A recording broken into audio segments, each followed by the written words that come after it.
You'd think in a country as cramped as England, any empty house would have been snapped up by now, especially something like this, Briarley House. Red brick, tall hedges, windows like narrow, watching eyes, 32 rooms, private drive, and a library that smells like dust and endings. But it's been sitting here since 1999, overgrown, unsold, untouched. The door groans open with the weight of old secrets. I'm not exaggerating when I say you can feel it. That sort of cold that sticks to your neck. The hallway smells like lavender and mildew. Very sleepcore. It's not pitch dark, though. Someone recently lit candles. 8 of them. Still warm.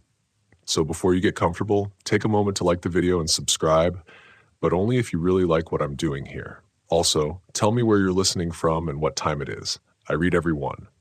Now, turn off the lights, maybe turn on the fan for some soothing noise, and let's get started tonight. When people talk about the Briarleys, they lower their voices. That family, they say, and then they make that little face, like they just bit into something they thought was chocolate, and it turned out to be not. No one ever officially said they vanished. Some of them died, sure, there are obituaries, but others just dropped off, left jobs, stopped answering letters, school records incomplete, medical files lost in a minor archive fire. The family tree looks like a lightning strike. Dozens of names, then none. The town's lore, oh, that's delicious. My favorite, the family made a deal with some spiritual healer in the 30s and were never quite normal again. Another one says they had too many children to count and that they never raised their voices, which honestly is the creepiest one of all. There's no lock on the front door anymore. Just a rusted latch you could sneeze open. Inside, everything's still here. Furniture, blankets, tea tins in the cupboard. The sitting room rug is still pressed where a coffee table once stood. But the strangest part? No dust. No rat droppings. No cobwebs. Just quiet. Like the house has been paused. I set up my sleeping bag in what used to be a sunroom. There's an antique radio on a side table that hisses quietly, even unplugged. No signal, just static that shifts when you walk by, like it's reacting. You may not survive this, by the way. Just saying. Anyway, I light one of the leftover candles and walk the ground floor. The layout is weird. Some doors lead to blank walls. One closet is stacked with identical red cardigans, child size. A full hallway leads to nothing. The staircase doesn't go all the way up. The 3rd floor is unreachable unless you climb over the banister like a 1920s burglar. So I don't. Then there's the family portrait in the dining room. Huge thing. Painted in oil, 1976 according to the signature. It shows 19 people, 12 children, 5 adults, and what looks like a nurse and a maid. Everyone's expression is off. Too symmetrical. Too pleasant. Except the youngest child, bottom right corner, whose face has been scratched out with a pin or nail. Carefully. Deliberately. Over and over. Something else. Everyone is wearing identical silver lockets. Later, when I go upstairs, I check out the nursery. There's still a rocking horse. Still a line of tiny shoes against the wall. One pair, blue leather, has been turned slightly like someone just got up and walked out of them. I mean, if you're setting up a creepy story, this is top-tier mise-en-scène. The books on the shelf are all hand-bound journals with dates written in looping, perfect cursive. No names, no entries. Just dates. Hundreds of them. Some in red ink. One says simply, March 3rd, 1955, noise in the floor again. I don't know who wrote it. That night, I drift off while listening to the static from the unplugged radio. At one point, I'm sure it says my name. Just once. Then silence. Okay, so I do admit, I'm not exactly a ghost hunter. I'm just someone who looks for places where people left too many questions behind, where the stories are weirder than they should be, where no one likes to say the word missing, because that's too final, too factual. And Briarley House?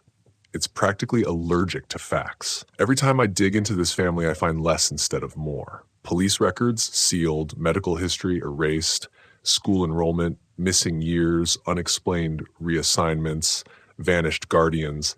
It's like someone wanted to delete not just the people, but the memory of them. Or maybe they deleted themselves. You know how sometimes in those online forums where people try to uncover old mysteries, someone will say something like, I think I used to know a person from that family, but now I can't remember how. That's Briarley. Like it's been pulled out of the collective consciousness and only left the outline. Oh, and here's your first lighthearted moment because you deserve it.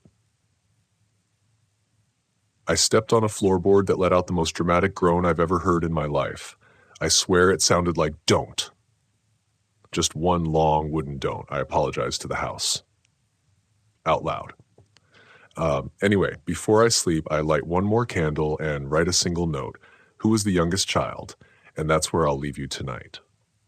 It rained sometime during the night, not enough to be dramatic, just a whispery mist that slicked the windows and made the ivy glisten like spider silk.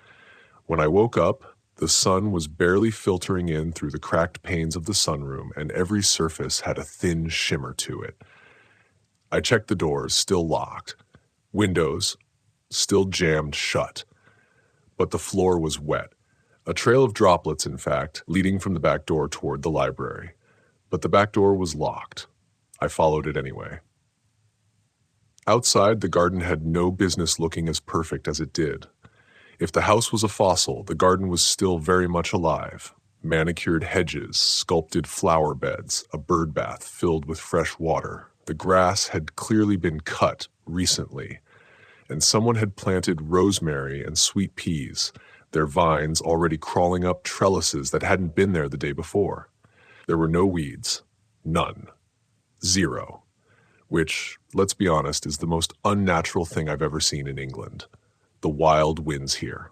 Always. I followed a narrow footpath that curved behind the tool shed and ended in front of a greenhouse I hadn't noticed before. It wasn't visible from the windows inside.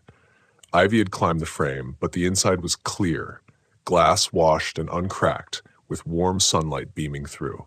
And yet, I swear on my favorite pair of socks, that place wasn't there yesterday. The lock on the greenhouse was old and tarnished, but it clicked open like it was waiting for me. Inside, the air was warm, moist, sweet. Rows of raised beds held all kinds of herbs and flowers. The soil was soft, freshly turned. Someone had watered everything. Recently. Then I saw it. A single child's shoe. Blue leather. Exactly like the pair in the nursery, except this one was worn. The heel was frayed. A little bit of dried blood stained the lace hole. It was half buried in the soil beneath a flowering bush labeled a canatum. Common name, wolfsbane, also known as monkshood, also known as poison. I sat back on my heels. Something about the greenhouse made the air feel thicker. Not dangerous. Not yet, but meaningful. And here's your light joke for this section, because we need one. Imagine me standing alone in a Victorian murder greenhouse, holding a 70-year-old blood-stained child's shoe and muttering, okay, I'm definitely not hallucinating, right? Like that's somehow a comforting thing to say. Spoiler, it wasn't. I took the shoe and left everything else untouched, but not before noticing this, a single set of footprints, barefoot, small, leading out of the greenhouse and stopping just a few feet past the threshold where the gravel path resumed, like someone stepped out and vanished. No return prints. No drag marks. Nothing. Later that day, I asked around town again. The owner of the general store, a woman in her 80s, said something weird when I mentioned the greenhouse. She paused mid-sentence, then blinked and said, "There's no greenhouse at Briarley. They tore it down after the war." I asked when? 1947, or 1948, I suppose. One of the twins got sick. They buried the place. Bad luck. Twins, again. The same missing pair from the pantry photo. I went back to the manor and checked the back of that old photograph again. Faint pencil scratches named all 12 children. One name had been erased and written over, Sarah and Eleanor. It looked rushed, guilty even. But the official records? No twins. 11 births spaced over 20 years. No Sarah, no Eleanor, no burial records either. Later, while flipping through another date-only journal in the study, I found a red-inked entry that simply read, "The greenhouse is not to be spoken of, June 3rd, 1948. Here's where it gets weird. Weirder, I guess.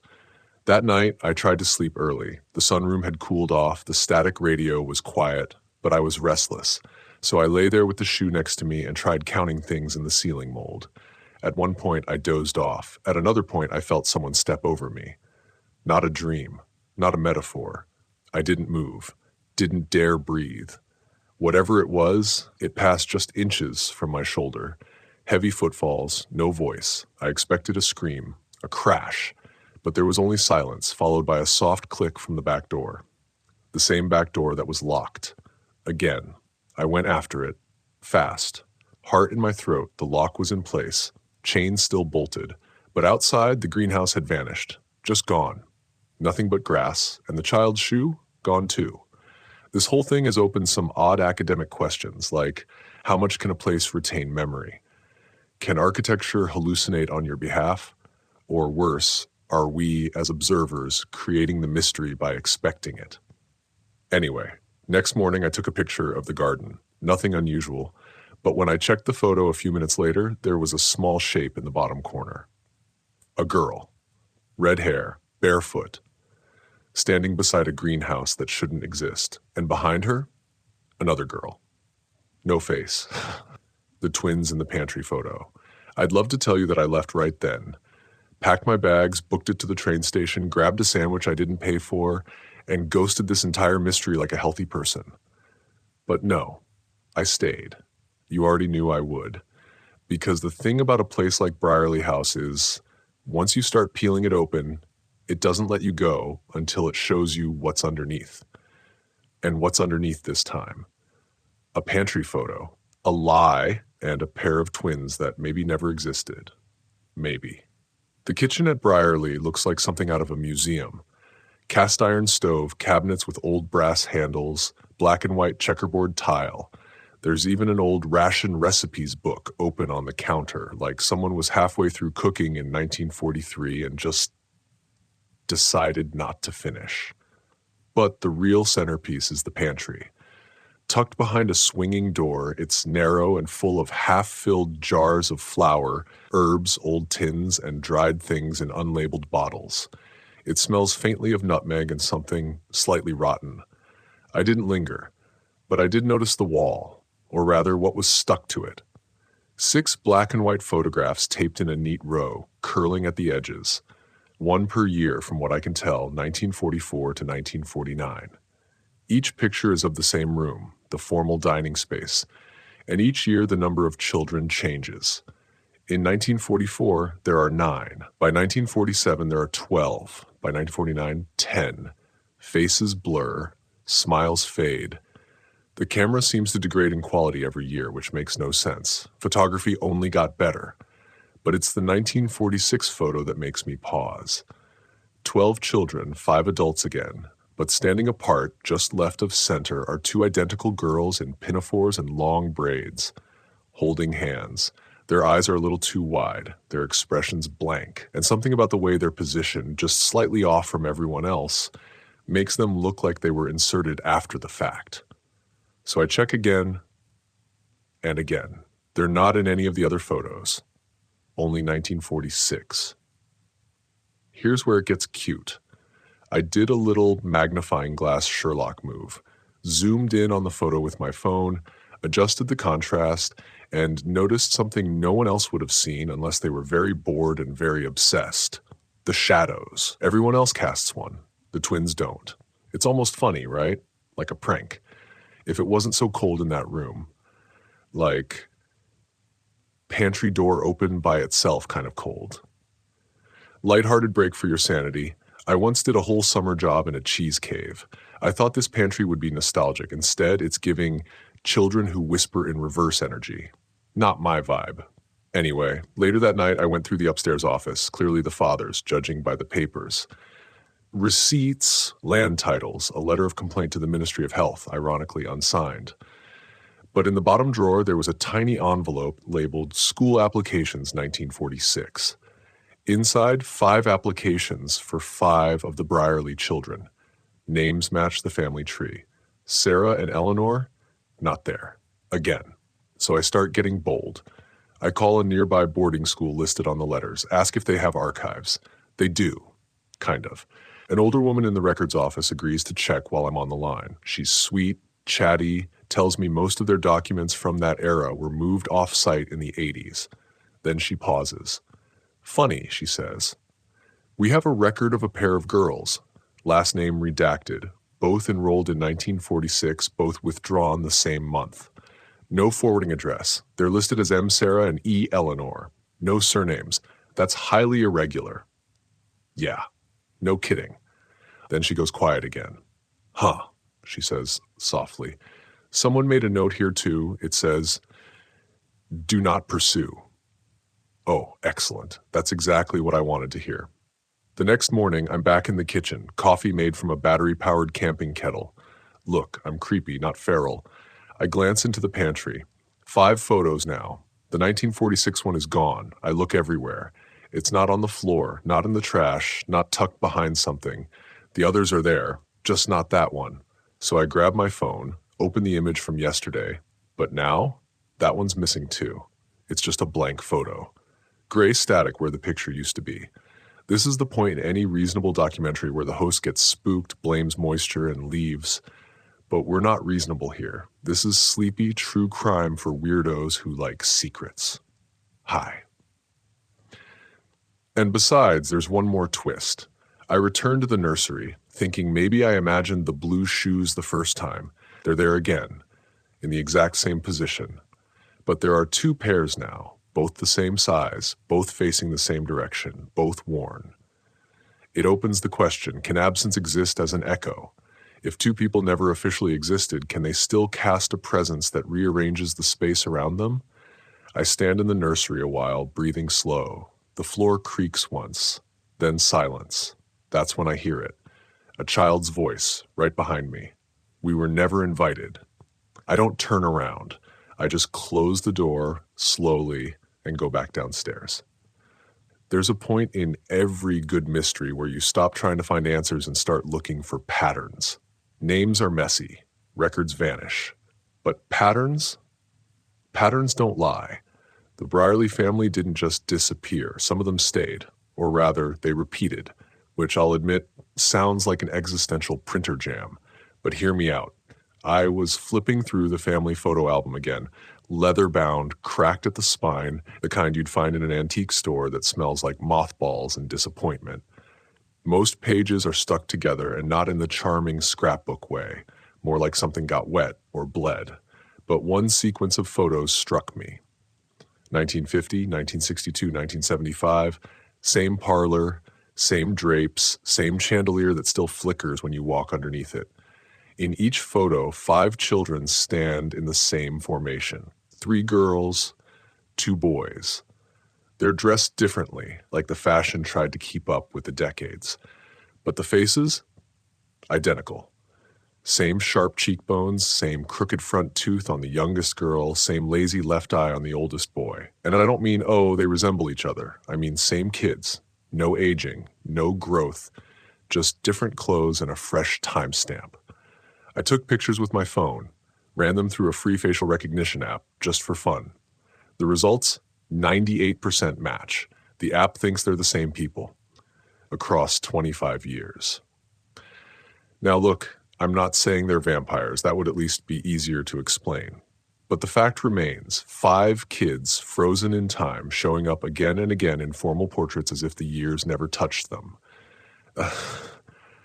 That's not just a family resemblance. That's a glitch. I checked the family tree again, cross-referenced it with every public birth record from the region. Here's what I found. Abigail Briarley, born 1943, died 1957, infection, supposedly. Gideon Briarley, born 1945, presumed dead in a 1964 house fire. Isabel Briarley, no record. Thomas Briarley, born 1948, vanishes from all documentation by 1959. Lucy Briarley, born 1951, allegedly adopted by relatives in Bath, disappears from school rolls in 1963, except those names are the same ones listed on a 1975 photo caption. In adult handwriting, someone's lying. Or time is? Honestly, at this point, I trust neither. Here's a lighter note before your brain melts. I once got stuck in a museum bathroom overnight because I thought the door was decorative. This situation? Very similar, except now the door's metaphorical and it opens inward. Back to the weird. I went down to the library to try and trace more documents.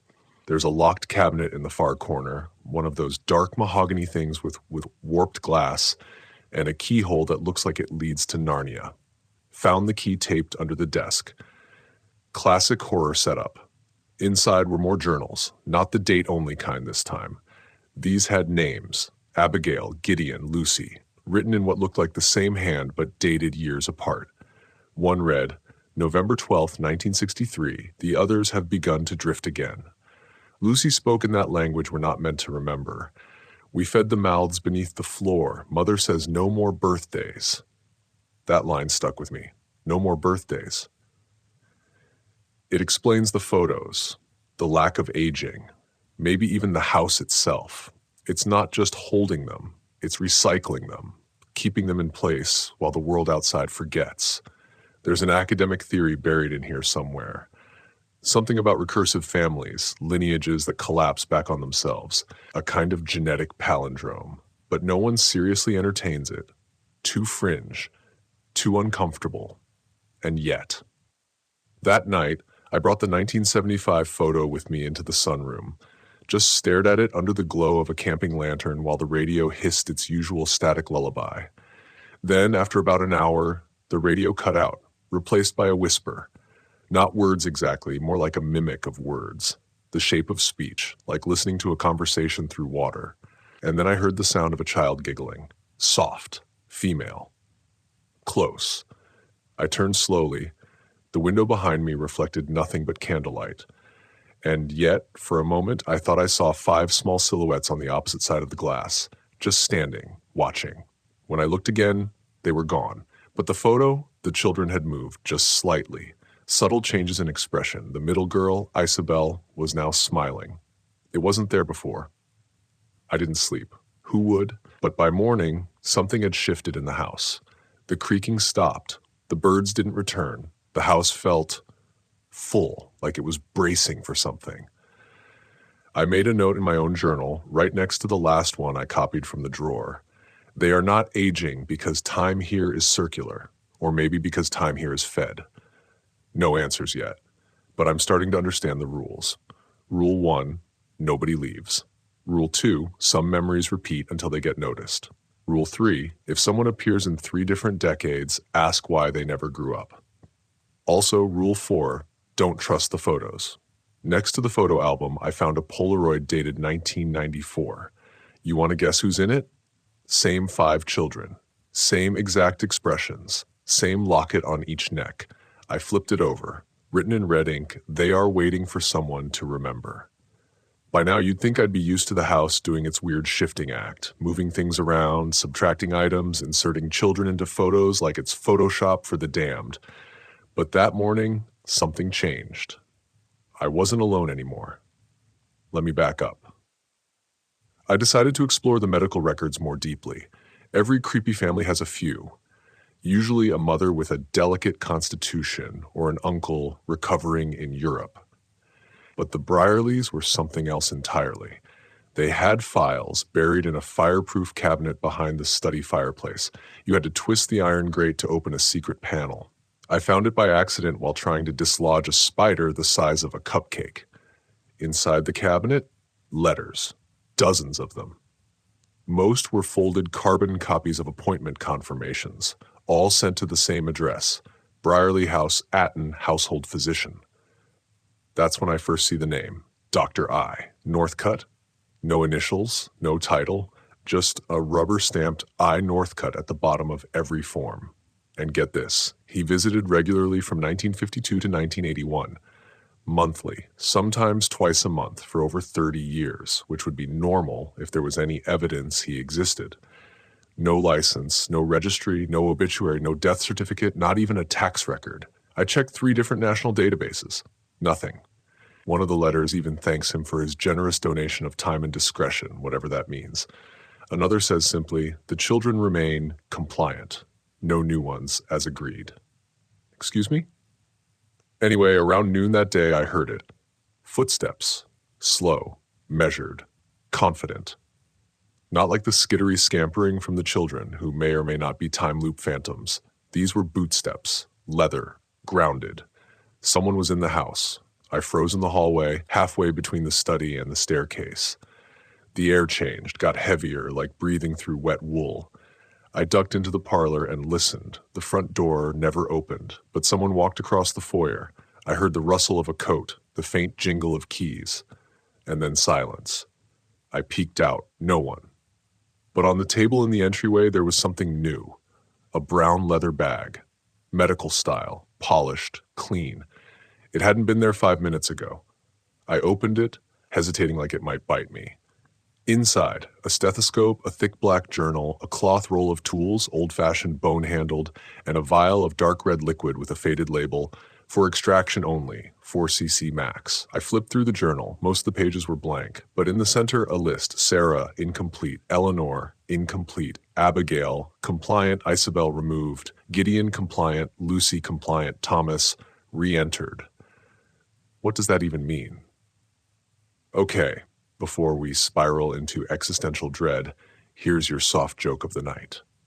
At this point, I'm 90% sure this doctor was doing a multi-decade science experiment involving ghost children and weird fluids. But also, he didn't bring any snacks. What kind of guest arrives uninvited and doesn't even bring biscuits? Monster. Anyway, later that afternoon, I checked the dining room again. The large portrait on the wall had changed, subtly. It was still the same group, 12 children, 5 adults, and that one partially scratched-out kid. But in the background, near the window, was a new figure. Tall, dark coat, no face, just absence. Like someone painted around a silhouette. I compared it to a photo I took 2 days earlier. The figure wasn't there. Was it Dr. Northcutt? That night I found something else in the doctor's bag. Tucked beneath the lining, a slip of paper. Handwritten, crisp. Almost formal in its tone. I take only what's already begun to leave. If you see me, look away. Wonderful. I checked the guest registry in the village hall the next morning. They keep one, apparently, because it's that kind of place. Every visitor to the Briarley estate between 1902 and 2001 was supposed to sign in. Not because of crime, because of etiquette. Dr. I. Northcutt never signed it. But one name was signed repeatedly during the 1950s, always on a Sunday. I. Norwood. Not Northcutt. Different name, but same initials, same looping handwriting, same appointment dates. When I asked the clerk about it, she frowned. Norwood, she said. I know that name. He was the one who brought the black car, never parked it, just let it idle in the lane. I asked what he looked like. She hesitated. I don't remember, she said, but I do remember this. He never aged. So now we have a doctor who may or may not exist, a journal full of cryptic names and outcomes, a portrait that updates itself like a haunted LinkedIn, a vial of red liquid marked for extraction, and a house full of children who don't grow up and don't leave. Tell me again how any of this is supposed to help me sleep? Oh, and the best part? That night, the doctor's bag was gone. Vanished. In its place by the front door, a single object, a locket, silver. Still warm. It was open. Inside, 2 tiny photographs. A pair of identical girls, hair in braids, and behind them barely visible a mirror reflecting the photographer, wearing a black coat. You know that moment in every haunted house story where someone presses their ear to the wall and hears scratching? Yeah, that's child's play.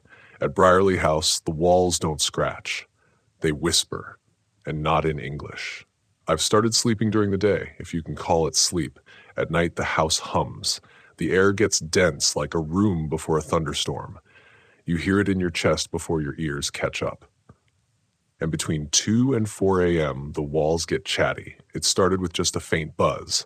I thought it was the radio again, or maybe plumbing, but then it resolved into patterns, rhythms, syllables. Not quite language, but definitely speech. Whispered, too fast, too soft, like listening to someone talk through a pillow. So, of course, I did what any rational, sleep-deprived horror addict would do. I pressed my head to the wall, and what I heard wasn't just noise. It was a language. Except I didn't recognize it. So I recorded it, played it back, slowed it down, ran it through an online spectrogram. It showed sharp consonant clusters, lots of rolled R sounds, and something close to Proto-Gaelic phonemes, but not quite. I sent it to a linguist friend in Dublin who specializes in dying dialects. She replied, "Sounds like Cumbric. That language has been extinct since the 12th century. Where did you record this?" So now I've got a house whispering to me in an extinct language. Fantastic. But here's where it gets even stranger. The whispering comes from specific places in the house, always the same four walls. The south-facing nursery wall, behind the stove in the kitchen, just left of the main staircase landing, and most unnervingly from inside the walls of the upstairs guest bedroom, where no one has slept since 1973. I know this because of a brittle note I found wedged into the guest bed frame. Written in spidery cursive, he knocks 3 times. Answer only once. Don't face the corner when he's inside. Sweet dreams. To lighten the mood, let me drop a quick funny in here.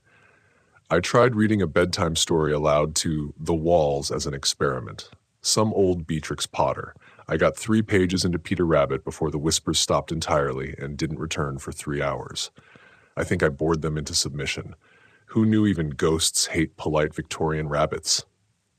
But I noticed something else during that reading experiment.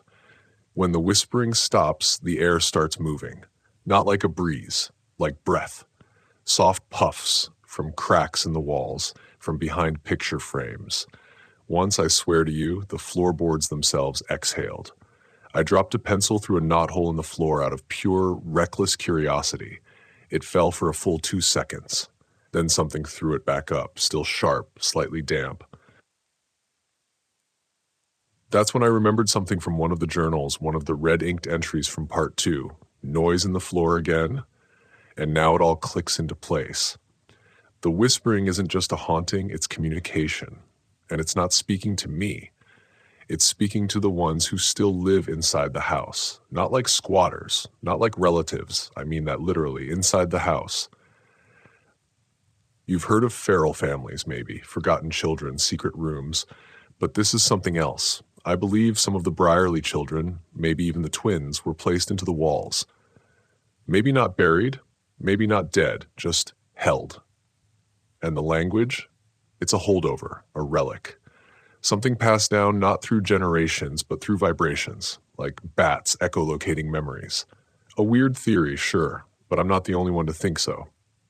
In the same batch of journals was a document labeled Cultural Preservation Report, House of Recursion, 1968. That term again. Recursion.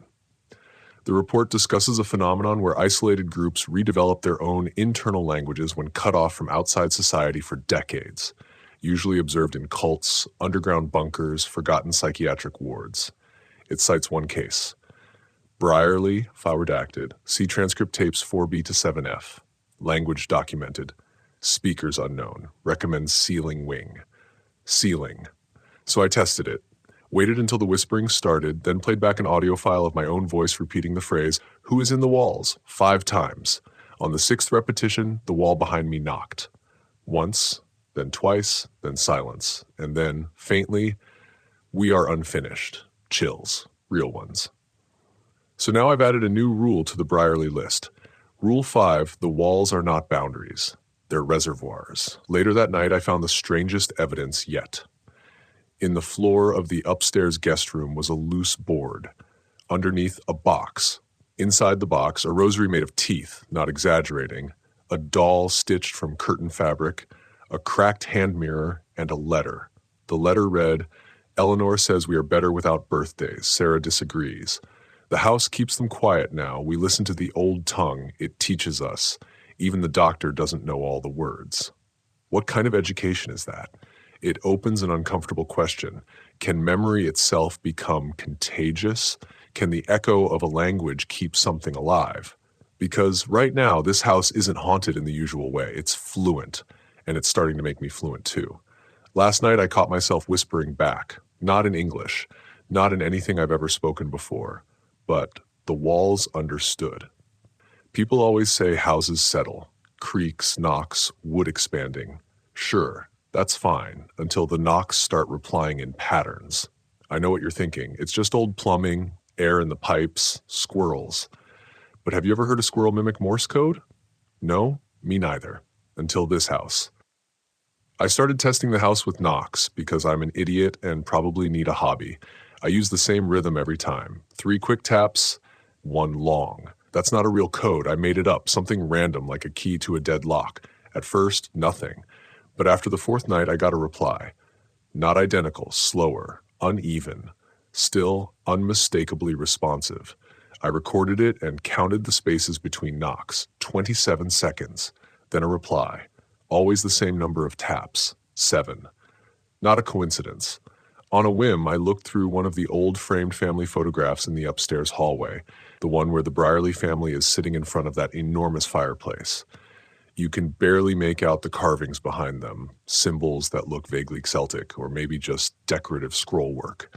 But guess how many are in that photo? 7.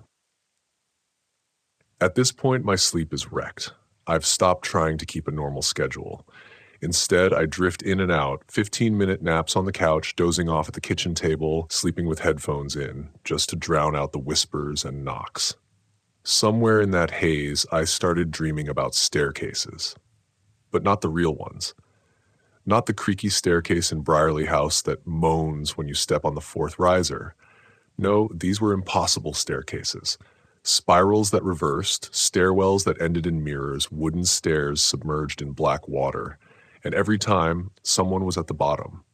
A girl, maybe, always facing away, always humming a little song, just 5 notes. When I woke, I realized I'd heard that tune before, from the radio in the kitchen, from the girl humming in the tape. 5 notes. Same melody, like a family lullaby that refuses to die. Let's pause and lighten the mood with a bit of humor.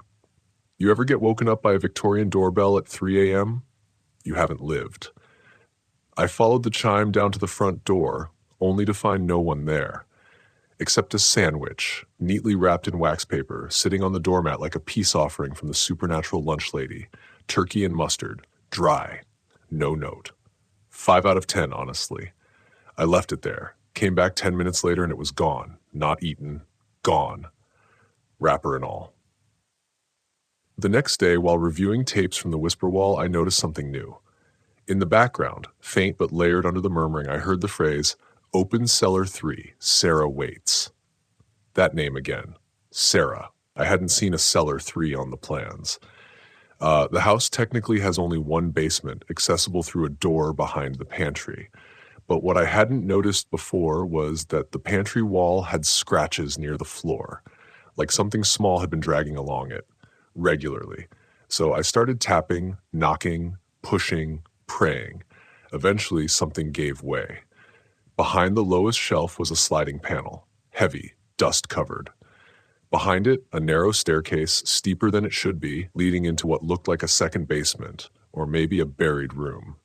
The smell hit me first. Not rot, not mildew. It was lavender, too strong, artificial, like something doused the walls to hide a smell that had lived there far longer. The room was unfinished concrete, no furniture, just chalk markings on the walls, melted candles, and a child-sized bed frame with restraints at the corners. I'm not joking. There were faded red initials etched into the wall, SM Sarah Morris. Sarah McCarran, I don't know, but Sarah something, and beside the bed, a small cloth bag. Inside, 7 marble animal figures, all missing their eyes. I left the room and sealed it back up, but that night the knocking returned, aggressive, impatient, and this time from inside the pantry. The same rhythm, tap, tap, tap, thud, tap, tap, tap, thud. I didn't open it. I left the house and drove until sunrise, parked at a diner, and stared at my coffee like it owed me answers. When I came back later that afternoon, a piece of paper had been slid under the front door. It read, "You opened her room, finish the rhyme." I don't remember telling anyone about the room. I hadn't even uploaded that footage yet. So I went back through the old journal again, the red ink one. I hadn't noticed before, but there were verses in the margins. Childlike rhymes. Fragmented. Open quote, 7 eyes, 7 beds, One beneath the wall that bled. Knock 3 times, then once for sleep. Hold your breath and do not speak. Close quote. Each stanza ends with a reminder. Sarah knows the rules. I'm starting to think the rhyme isn't a warning. It's instructions. But instructions for what? I don't know. Not yet. But the house does. The whispers are getting louder. And Sarah? She's getting closer. Here's the thing about nightmares. They're supposed to stay in your head. So, when I woke up yesterday morning with a scrap of paper in my mouth, folded neatly, soaked with saliva, and with a line from the rhyme written in crayon, I decided we weren't in normal territory anymore. Open quote, 7 eyes, 7 beds, close quote. That line again, written in red like a kid's drawing. And yes, I did check the cameras. No one came in or out. I didn't sleepwalk. This wasn't a prank, unless I've become the prank. You ever get so scared you do something stupid just to feel less scared? That's what I did next. I drove to the old town archives where most of the Briarley family's public history was kept. It's just 3 rooms in the back of the town library, staffed by an elderly man named Paul who thinks Wi-Fi causes gout. Sweet guy. Smells like soap and ash. I asked for blueprints, land deeds, family birth records, anything about the Briarleys, particularly the 1970s to 1990s. He sighed, muttered something about those weird girls, and handed me 2 boxes, both labeled, open quote, Briarley property, private school permits, 1973 to 1984, close quote. Wait, what? I opened the lid. Inside, invoices for bunk beds, metal frame cots, school uniforms, chore lists, lesson plans. This place wasn't just a family home. It was briefly registered as a boarding school, which would have been fine if it had ever been accredited. Spoiler, it wasn't. Worse, most of the names on the class rosters were first names only. Sarah, Renee, Callie, Una. The school had no inspection logs, no safety clearances, and according to one handwritten note, was designed for internal moral refinement. That's cult speak for, we raised kids like experiments. The curriculum, if you can call it that, was handwritten in blue ink and barely legible, but I picked up themes, repetition, isolation, animal symbolism. One line recurred again and again, open quote, when the 7th speaks, silence must answer. Close quote. And I know that sounds cool and cinematic, but here's where it gets less poetic. Beneath that line, someone had scribbled in red, open quote, she broke the rule. She made us remember. Close quote. I flipped through more pages. Taped inside the back cover was a Polaroid photo. At least 10 girls barefoot standing in a circle around a chalk diagram on the floor. Their faces are blurred, not out of focus, but smeared like someone dragged a finger across them while the image was still developing. But only 9 of them had names written beneath. The 10th just said, open quote, close quote. Guess where they're standing? The same concrete cellar I found last week. Same bed in the corner. Same mural of spirals above it. This was never a pantry. It was an initiation chamber.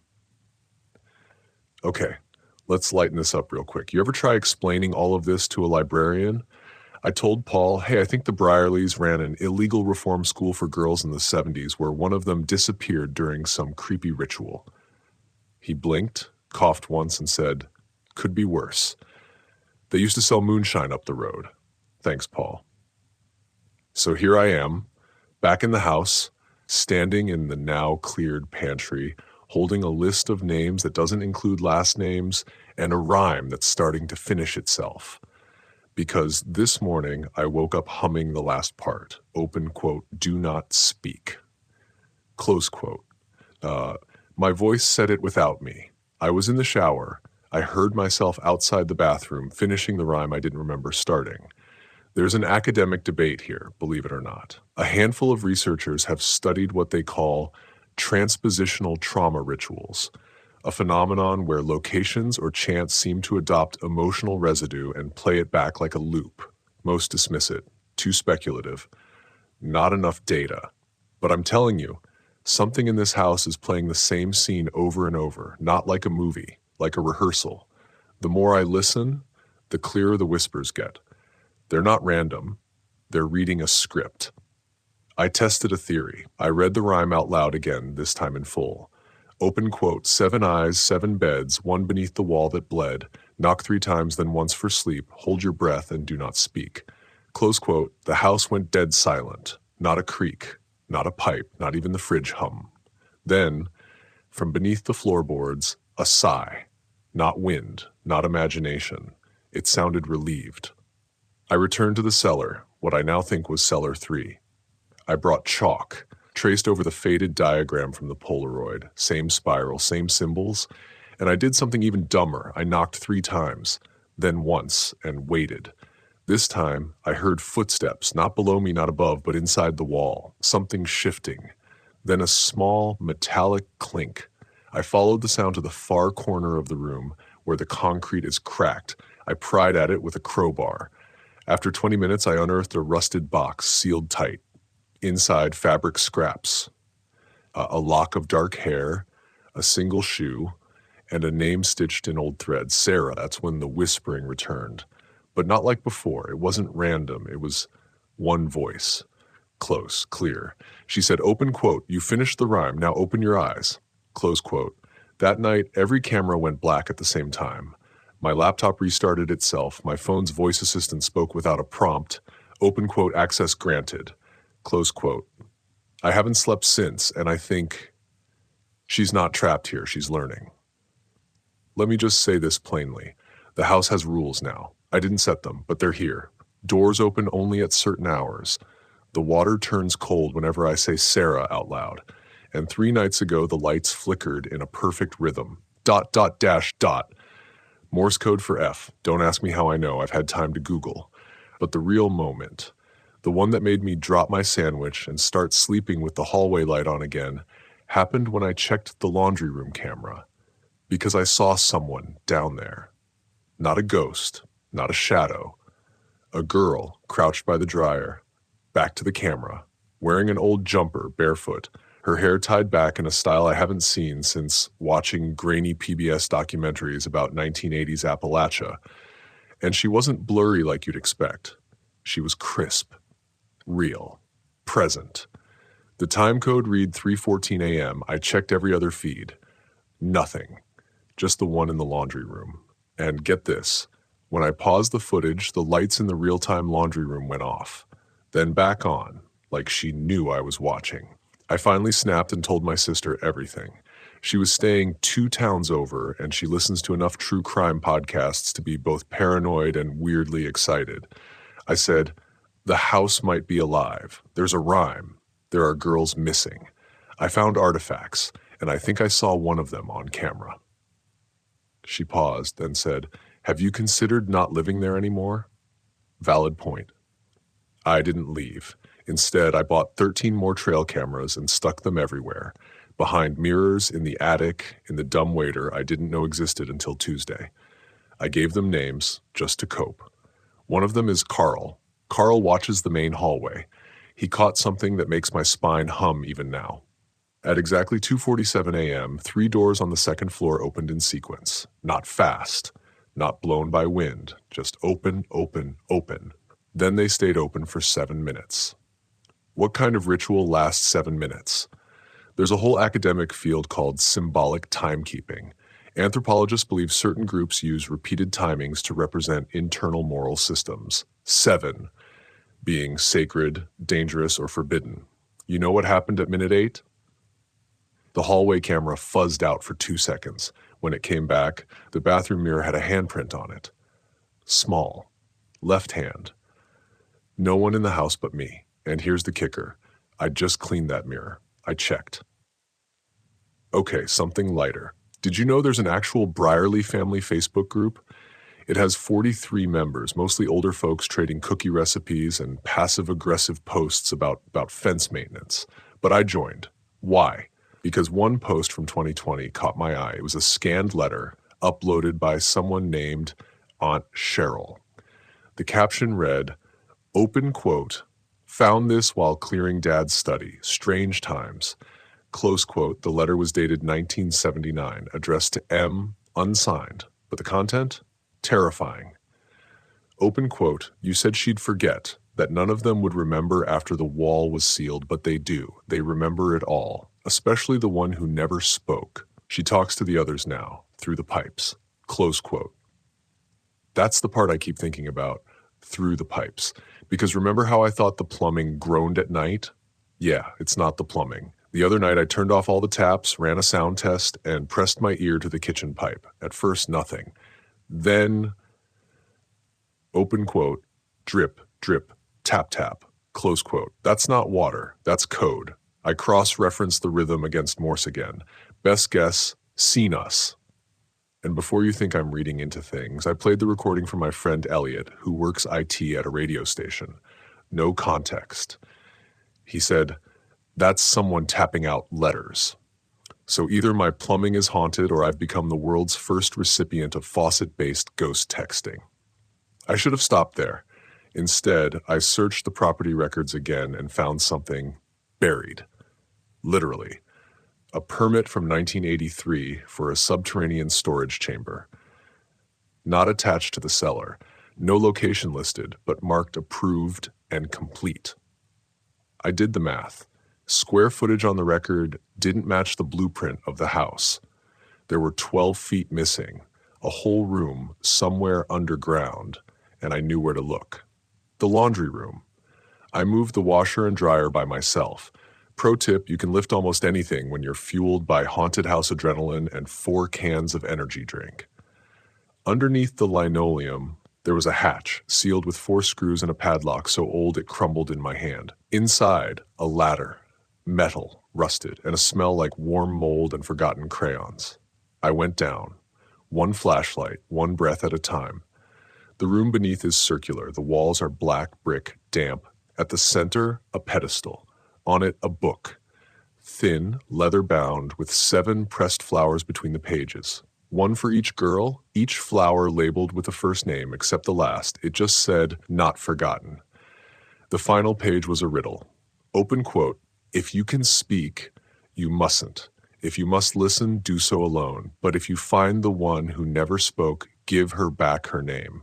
Close quote. That's what they took from her, not her life. Not her body, her name, and names are power, especially in houses like this. I didn't tell anyone about the room. That's not bravery, that's self-preservation. There are places in this house that feel like they punish you for sharing. The moment I tried to type an email to my sister about the underground chamber, my laptop screen turned gray, then rebooted. Just hers. Not my work account. Not Reddit. Just her. So I scribbled a note instead and mailed it.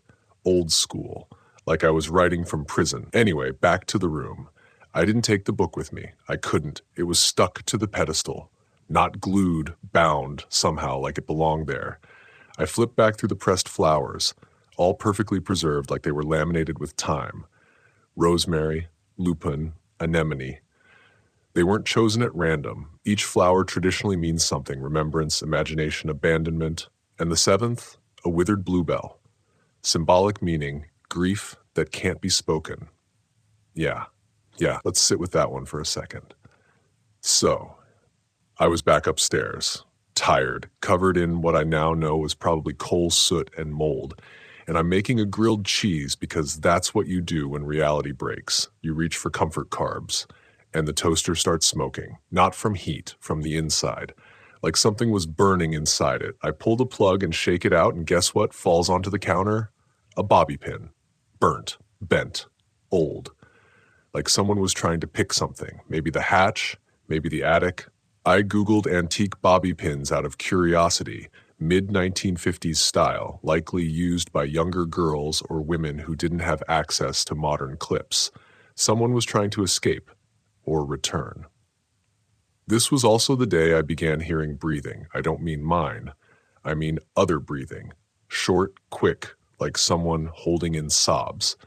Always behind me, and always when I walked past that one hallway mirror. Yes, that mirror. The one with the handprint from part 9. So I covered it. Old bedsheet, duct tape, even lit a cheap white candle in front of it like some kind of DIY exorcism. Nothing changed. Until 2:37 a.m. That's when the camera facing the mirror recorded rippling, like the sheet was underwater. No draft, no heat vent, just motion. And then a second handprint appeared, smaller, directly over the first. This brings us to the family letters. Remember Aunt Cheryl from the Facebook group? I messaged her. She didn't reply. But 3 days later, a cardboard box showed up on my porch. No return address. Just a note. Open quote. You're not crazy. Don't stop. See. Close quote. Inside, yellowed papers, faded photos, and one cassette tape, labeled Bethany, March 1990. I didn't even own a tape player, but thrift stores exist for this reason. I found one, brought it home, and played it. The voice is young, maybe 9 or 10. She's whispering, not reading, not singing, just whispering into a mic, saying a string of names. Open quote, Rachel, Sissy, Lena, Grace, Tava, Tori, and me. Close quote. Pause. Open quote, they don't want us to talk, but the house is made of voices. Close quote. Another pause. Open quote, don't let them burn the names. That's how they win. Close quote. Then static. Then a soft hum, like a lullaby, but wrong. Minor key. And then the creepiest part, Bethany, presumably says, open quote, if you're hearing this, you found the book, but the book can't leave. The girl who never spoke still listens. Give her the right name, and she might show you what they did. Close quote. Click. That's it. This changes everything, right?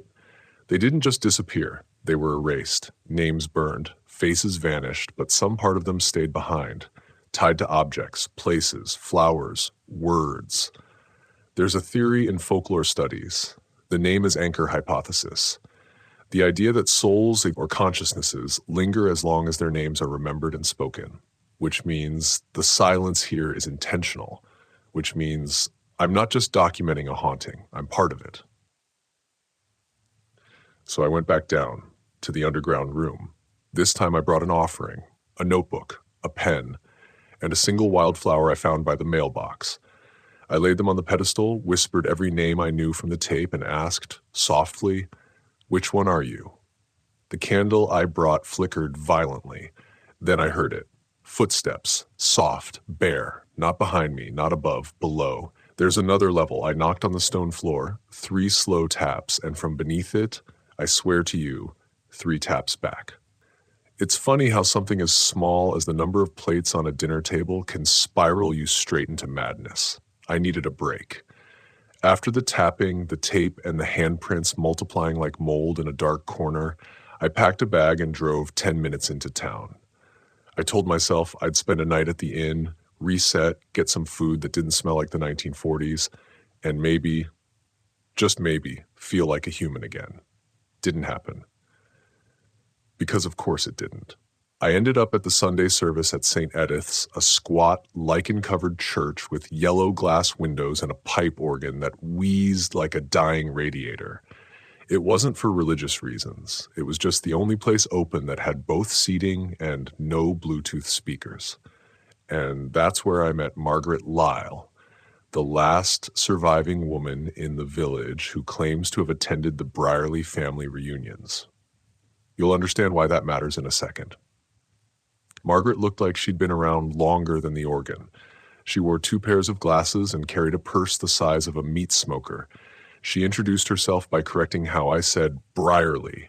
It's Briarley, she said, tapping the pew like it was her own thigh. Not Briarley. Never was. Even the ghosts would frown at that. Weirdly specific. I asked what she remembered of the family. She gave me a look like I'd asked about a missing sock. They were always kind, she said. Strange, but not in a bad way. Just, how would you put it, self-contained. And then came the line that made me freeze mid-sip of my tea. They always set 17 plates, even after the 4th one died. I blinked. What? She nodded. Dinner, tea, breakfast, didn't matter. 17 seats. Never 16, never 18. But how many people lived there? Well, she said, that's the thing. Some weeks it was 9, some weeks 13, but never once did they take away a plate. I went home that night and counted the chairs in the dining room. Guess. 17. Even though only 6 are around the table, the rest are stacked in the hallway closet, matching, carved with that same curling ivy motif. Matching even the child-size one tucked into the corner.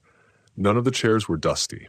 Let me repeat, none of them were dusty, which means they've been moved, used, recently. And then I remembered something else. That ancient photo I found in part 3 with the twins in the pantry, there were 17 children in it, even though the family records only name 11. I pulled the image back out, counted again, 17. I used AI photo tools to enhance the image. Don't roll your eyes, it's all I had. When I brightened the contrast, something new appeared.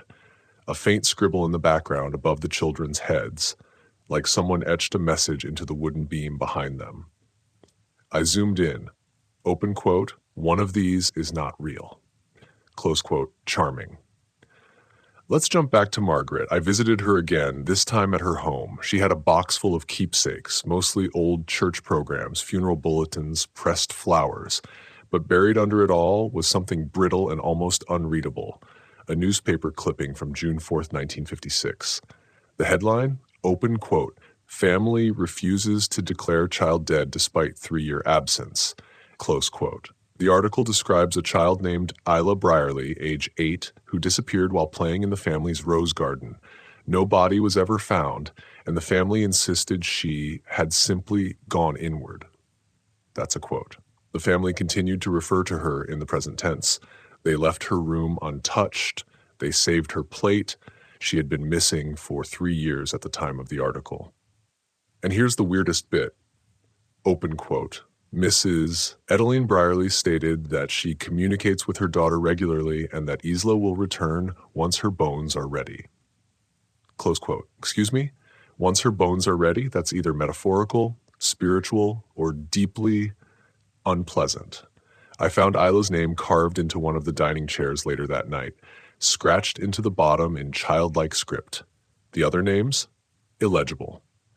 But hers was clear, deep, like someone wanted to anchor it. This ties back to what I heard on the cassette tape, remember? Open quote, don't let them burn the names. That's how they win. Close quote. I'm beginning to think this isn't just about remembering people. It's about keeping them. Maybe this house does more than hold echoes. Maybe it stores identity, memories, maybe even consciousness. There's a long-standing belief in some folkloric circles, particularly in old Anglo-Saxon traditions, that names can't die unless forgotten. That to speak a name is to momentarily resurrect a soul. What if the Briarleys took that to an extreme? What if they kept every chair, every plate, every carving, every record so they'd never lose anyone? Not even after death? Not even after disappearance? That would explain a few things. Why the family wouldn't report missing children. Why there are no birth or death certificates for half of them. Why some names only appear in whispers or old furniture. This wasn't a case of neglect. It was ritualized memory preservation. An entire system built around the idea that if you never let someone be forgotten, they never fully go. And maybe, just maybe, someone figured out how to use that belief to do something else.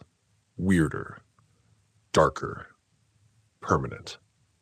So now I'm sitting at the head of the table, candle lit, pen in hand. I've scratched my name to the underside of my own chair just to see what happens. And I whisper them, the names. The real ones, the burned ones, the unlisted ones, because if the rules are real, then maybe someone will answer back. Last night, I did something I swore I wouldn't do. I slept in Ila's room. It wasn't planned, at least not consciously. But when the night got cold and the rest of the house started making those wet, stretching sounds again, I found myself walking toward the only door I hadn't dared open, the door with a keyhole shaped like a teardrop. The room was small. Pink walls, faded to the color of old chewing gum, dolls on the shelves, a tiny desk, one bed, low to the ground, with a yellowed quilt folded perfectly at the foot. It smelled like cinnamon and something sharper, like chalk and rotting apples. But it was the drawings that got me. Hundreds of them, taped to the walls, crayon and pencil and ink, some scribbled on napkins, some on the backs of hymn sheets. All of them depicting the same thing, a girl with no face, no features, no eyes, nose, or mouth, just a smooth, pale oval where a face should be. Sometimes she had hair, sometimes not. But she was always standing near trees, or behind a window, or holding hands with children who did have faces. In some of the drawings, the faceless girl was larger than the house. In one, she was sleeping inside it. I lay down on the bed. I don't know why. Maybe I was tired of looking for answers and just wanted to feel something warm for once. And that's when I saw it. Above me, taped to the underside of the loft bed above, yes, it was a bunk, I hadn't even noticed, a drawing. This one was different, done in charcoal, carefully shaded, signed even. It showed a spiral staircase leading downward into blackness, and at the bottom, a group of children holding candles, all of them faceless, except one. That one looked exactly like the photo of Miriam Briarley I'd seen earlier. She was holding something in her arms. A book? A bundle? No, it was a person. Tiny, wrapped tightly like a mummy. The name on the back of the drawing? Open quote, "We were never all alive at once." Close quote. If that doesn't make your stomach drop, I don't know what will. At some point in the night, I woke up to the sound of the bed creaking. Not mine. The top one. I didn't move. I couldn't. I just lay there, eyes wide, mouth dry, staring up at the ceiling while something shuffled above me, softly, like knees moving in a prayer position. Once, just once, I heard a giggle, and then a whisper. Faint, cracked, young. Open quote, "You should go back before they count wrong." Close quote. Needless to say, I did not sleep.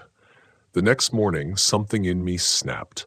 I stormed down to the old root cellar, shovel in hand, because I had one last theory to test. Remember that strange part of the family journal I found in part 9? The bit about returning to the root of the house when the circle is broken? That line had been bothering me for days. If the cellar was the root, maybe it wasn't just for potatoes, and I was right. Behind a loose panel near the back where the floor dips and the air smells like iron, I found something. A gap in the bricks, just wide enough for a person to slip through. And beyond that, a staircase, spiral, stone, covered in mildew. I took a flashlight. I don't know what I expected. Skeletons? A secret lab? Honestly, I think I just wanted any kind of proof that all of this wasn't in my head. What I found was worse. The stairwell ends in a chamber, circular, about the size of a bedroom, damp and full of carved names, every wall, every beam, every brick, etched over and over again. 17 names, repeated endlessly. And at the center of the room, sitting cross-legged on a stone slab, is what looks like, it's hard to say, a bundle, fabric-wrapped, stiff, small, almost human-shaped, a book handwritten. The ink faded and smeared. The cover just says, open quote, "Count properly," close quote. I flipped through. It's a log. Page after page of numbers crossed out and rewritten. Open quote, 16, 17, 16, 17, 18, 17. 16, close quote. And little notations like, open quote, "Too many teeth. Don't blink while counting. He's back but not ours. Double-checked, only one voice this time." Close quote. It reads like a game of hide-and-seek gone violently wrong. Here's my theory now. This family, the Briarleys, they weren't just superstitious. They were part of something bigger, a practice, maybe a covenant, where the number of members had to be maintained, not as in at least one survives, as in exactly 17. If someone died, someone new had to arrive, not be born, not adopted, arrive, and if someone disappeared, no one was declared missing, because to do that would be to unbalance the 17. The system was preserved by pretending no one ever left, by speaking of them in the present tense, by whispering names into the walls, by sleeping in their rooms, by never letting the count slip. Which brings me to now. I've been here 13 nights. The longer I stay, the more I forget what life was like outside this house. I can't remember the name of the motel I stayed in last or what my parents' house smells like. I'm not even sure how long I've really been here. But I do know this. There are 17 chairs, and I think I've taken someone's place. Because yesterday I found a new drawing taped to the inside of the pantry.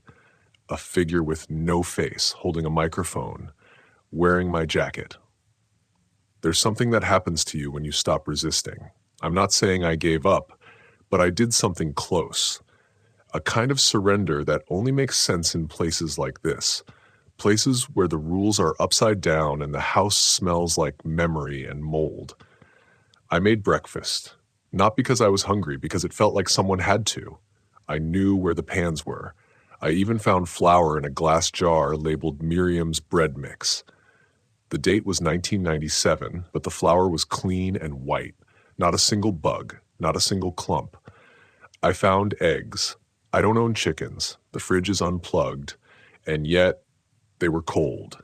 Scrambled them anyway, with onions from the garden that I never planted. I laid out 17 plates because that's what you do here, and I started serving, moving from seat to seat like I'd done it 100 times. And when I looked up, I wasn't alone. They didn't say anything, just sat. Men, women, 2 small kids. One of them, Isla, had her hair in long braids. The man at the end was the one I saw in the photo with the hunting dog, Elias Briarley. They were all so calm, not like ghosts, not threatening, more like people waiting for a sermon to begin. Some blinked, some sipped water. One of them was reading a torn page from the book of Psalms. It was peaceful. That's the most terrifying part. Then someone at the far end said, open quote, she's still above, close quote, and everyone nodded once. Like this was fine, like someone was always above. Then, like a light turning off behind my eyes, I blinked, and they were gone. You ever heard of a resonance house? It's a theory in paranormal architecture. The idea is that some buildings aren't just haunted, they're active participants. They feed on the living by mirroring the dead. They make rooms colder, not to scare you, but to preserve memory, like a hard drive with too many backups. That's what this place feels like now. I hear footsteps when I'm sleeping, but not walking, pacing, measuring the boards. I've started counting them too. It's easier than looking in the mirrors. Those don't work anymore. The reflection's always a little late, a little taller, a little closer to the edge of the frame. I found a note in the piano bench, not paper, etched into the wood. Open quote, if you lose count, just listen. They clap once for each of them. They never clap for you. Close quote. That night, I listened. I lay in the hallway in front of the locked door at the top of the attic stairs, and I closed my eyes. It was silent for a long time. Then, one clap, then another, then 15 more, 17 total. I waited, breath held, then came one more, a pause, and a different sound. 2 short knocks on the wood beside my head. I opened my eyes, nothing there, but there was a print in the dust, smaller than mine, with 6 fingers. Have you ever forgotten your own middle name? Because I did. It was just gone one morning, like a loose tooth swallowed in your sleep. I opened my ID to remind myself, and it was blank. Not scratched out, not faded, just gone. The license still had my face on it, mostly. But under height it said open quote, variable, close quote. Under hair it said open quote, check again, close quote. And under name it said open quote, temporary, close quote. I can't leave. I know that now. Not because the door's locked. It's not. In fact, it's never locked. That's how they get you. The porch light turns on if you reach for the knob. The gravel path looks clean, the mailbox flag waves, but the moment I step outside, everything stretches. The trees, the sky, the distance between me and the car, like a film reel being unspooled too slowly. And when I run, it resets. Not metaphorically, literally. I end up back in the kitchen, holding the eggs, scrambling. Here's what I think. This family, this twisted, number-obsessed group, they merged with the house, like a colony of cells fusing into one larger organism. The Briarleys were the first 17. Now they're not separate. Now they're the system. And when someone left, the house replaced them with people like me, researchers, wanderers, the curious, one in, one out, balance. But lately the house has been greedy. I think it's growing past 17. And I think the ones it shouldn't keep are starting to stay anyway, like backups that won't delete. There's a mirror in the parlor that shows the real number. You have to look at it at exactly 3:17 a.m. for 1 second and no more. Any longer and they see you back. Last night, I tried it. At 3:16, I sat in the parlor with a tea towel over my head, counting my own breath. At 3:17, I looked. There were 23 people behind me. 3 of them were overlapping. flickering like bad reception, and one of them was whispering into my ear. I couldn't hear what she was saying, but I could feel her breath inside my skull, like someone blowing across a glass bottle. I don't know who the new ones are, but I think I'm one of them now, because when I blinked, the reflection didn't show me. It showed the faceless girl. She was wearing my shoes. The last line in the family's ritual book said, open quote, "We do not lose people, we repurpose them." Close quote. It's starting to make sense. Every time I forget something, my name, my birthday, the lyrics to a song, I feel a cold hand in mine, telling me, that's not your part anymore. They're making room, and maybe, just maybe, the one who clapped last is the one they shouldn't have taken, because now she walks in the ceiling, dragging her toes, muttering my schedule. She knows when I sleep, and she's learning how to breathe in my voice. I don't remember unlocking the attic door, but it's open now. It happened sometime after I stopped sleeping in the bedroom. I'd moved down to the library, which has a couch that smells like chamomile and cigarette smoke. A weird combo, but better than mildew and scratching noises. When I woke up this morning, the attic door at the top of the stairs was just ajar. Like someone had cracked it open for me. Like someone finally trusted me enough to go up there. There's a rule in every horror movie. Don't go into the attic. You know what I did? I made coffee. The cheap kind in a tin, the one with the red lid. I don't even remember bringing it. But there it was in the cabinet next to a jar labeled ashes for emergencies. I brewed a full pot, poured it into my enamel mug, and walked to the stairs barefoot. The house creaked like it was trying to stop me. I went up anyway. Inside the attic, a single bulb, bare floorboards, and 17 chairs arranged in a half circle facing an old chalkboard. Written on the board in spidery white letters, open quote, class of 1998, home final, recitation and exit protocol, close, no students, no teacher, just a girl in the corner standing on her toes like she'd been there a while. She turned to me, slowly, too slowly, and said, open quote, you're late, close quote. Her voice was mine, not similar, identical. And when I said sorry, she smiled, and I felt my lips move before hers did, like a delay, like I was the echo. You ever have a dream where you aren't the main character?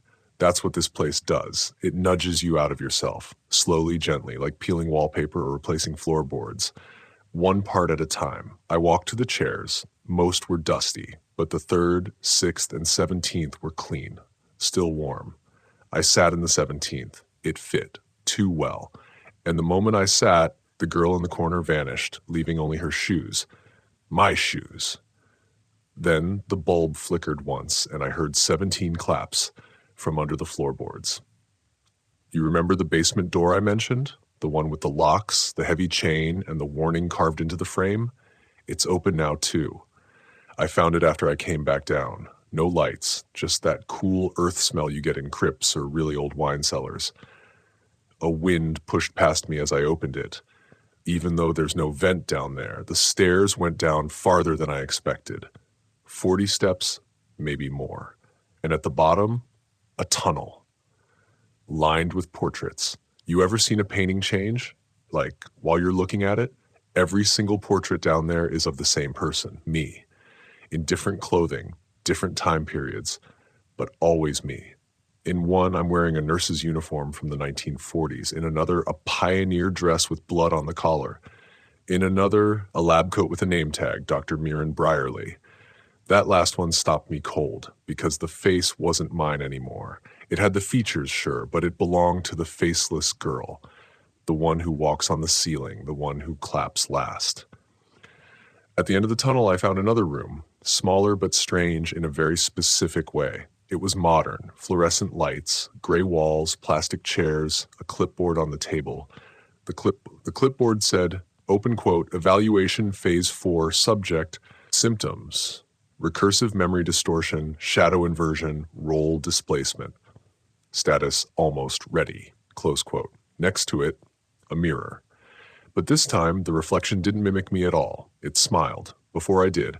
Then it raised its hand and wrote on the glass, backward but readable. Open quote, say the prayer, you're almost done. Close quote. There's a copy of the prayer in every room of this house, typed on yellowing paper, framed like it means something. Open quote, we are not alone and never have been. We speak for those who stayed. We live for those who vanished. We become what we must. Close quote. I used to think it was cult nonsense, but now I think it's the key. I said the prayer aloud in the tunnel, the lights dimmed, and the portraits on the walls breathed, just once, in unison. Then the final door appeared, not a metaphorical one, a literal iron door with the number 18 carved into the front. I know what you're thinking, don't open it, but I have to, because someone's knocking and it sounds like my mother.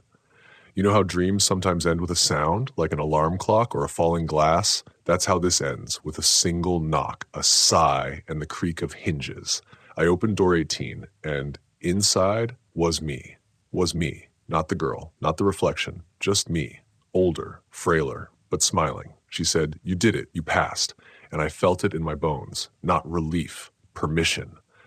I don't remember walking back upstairs. I don't remember sitting on the porch, but I do remember hearing the last set of footsteps leave the house, soft, slow, complete, and then the whole place exhaled, like it had been holding its breath for 27 years.